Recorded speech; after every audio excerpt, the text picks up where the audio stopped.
At any point along the way, you could have said, no, I'm not going to listen to the mind. I'm not going to listen to the mind because I have been forewarned. But even so, each time you gave in to the dictates and the desires of the mind, and here's the result of it. So we follow the dictates of the mind. But we're so blessed because Sri Maharaj Ji tells us the secret from the Vedas and the scriptures as to how we can tame the mind. Sri Maharaj Ji tells us that in the Gita, Shri Krishna tells Arjun, Mayeva mana adhatsva mai buddhim niveshaya. Oh Arjun, you must give your mind to me and your intellect to me. Mana de de, buddhi de de, Govinda Radhey, yahi hai prapanna paribhasha bata de. So Arjun thought, I only have one mind. And Shri Krishna is asking me to give the mind and the intellect. Yes, we only have one mind, but the mind has two facets. The mind that thinks and desires is the mind, and the mind that imparts judgment or makes decisions is the intellect. So Shri Krishna told Arjun, give me both, the mind and the intellect. It is described in the Vedas also. Atmanagvam rathinan vidhi shariragvam rathamevatu buddhim tu sarathim vidhi manah pragrahamevacha indriyani hayana vishayagvamasteshu gocharan atmendriya manoyuktam bhokte tyahur manishinah Kathopanishad. So it is described, Shri Krishna says, that I have given you a chariot which is pulled by horses. In the mouth of the horses are the reins held by the driver, and in this chariot there is a passenger. So the chariot is this human body that we have received through great fortune. And the horses are the sense organs. And the reins are the mind. And the chariot driver is the intellect. And the passenger is the individual soul. We, the soul. The individual soul. So even through this analogy, Shri Krishna describes that we must submit our mind and our intellect. So our mind is a follower or the servant of our intellect. In other words, our mind is governed by our intellect. All throughout the day, we follow what our mind follows what our intellect wants. Even though the mind does not wish to do everything that we do throughout the day, we do it unwillingly, half-heartedly. But we cannot rebel against the instructions of the intellect. Just like a child wakes up in the morning, even though he does not wish to, but he has to go to school, so he has to wake up.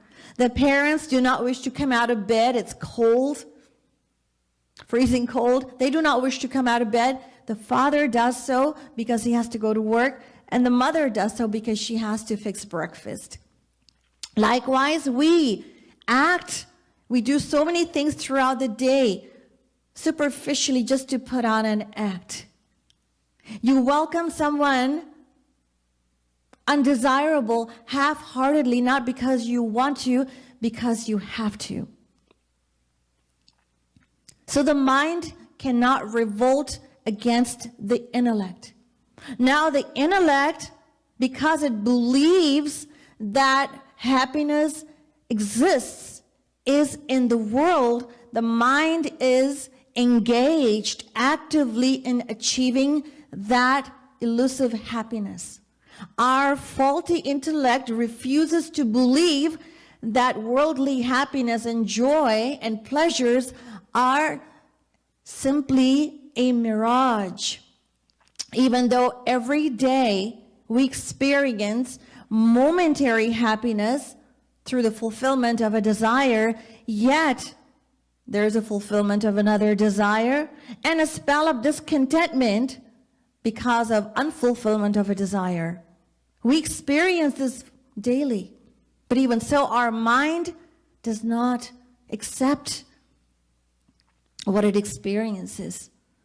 So if we can convince our mind that true happiness lies in God alone, then what will happen? Our mind will automatically become attached to Hari and Guru. In the same way, when we practice sadhana, when we practice devotion, that is what we need to do, is we need to reason with our intellect as to why it is important to do bhakti, to do sadhana. Why? And eventually our mind will follow the command of our intellect. That is what will happen. The mind will follow the intellect, follow the path of devotion, the path of bhakti. So God has given us this gift. What is that gift? It's a gift of discrimination, known as the intellect, known as our buddhi. So it is on the strength of our buddhi that we control the wanderings of our mind. We govern our mind. So how do we do that? We utilize the potential that we have as individuals, the potential of our intellect, our power, the power of discrimination, by availing of the knowledge that we are being given freely and abundantly by our Guru. Availing ourselves of it, understanding it, utilizing the power to realize and to appreciate, to comprehend the knowledge.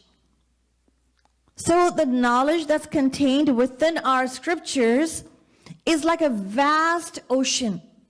The profundity of the knowledge is so fathomless that only a few souls have mined its depths and brought the essence, bringing the essence to the surface for our good, to elevate us, to help us reach our goal of perfection. For most people, knowledge is acquired in little parts here and there from various places, from various people.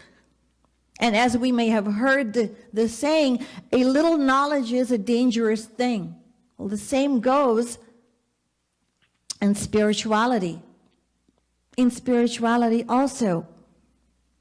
So, Sri Maharaj Ji tells us that without the practical application of these principles, the knowledge, the pride that emerges from just knowing that knowledge, it becomes an impediment in our spiritual growth. So it is the practical application that is crucial, that is critical. That is why Sri Maharaj Ji emphasized so much about practical sadhana. That is applying application of the knowledge is most important.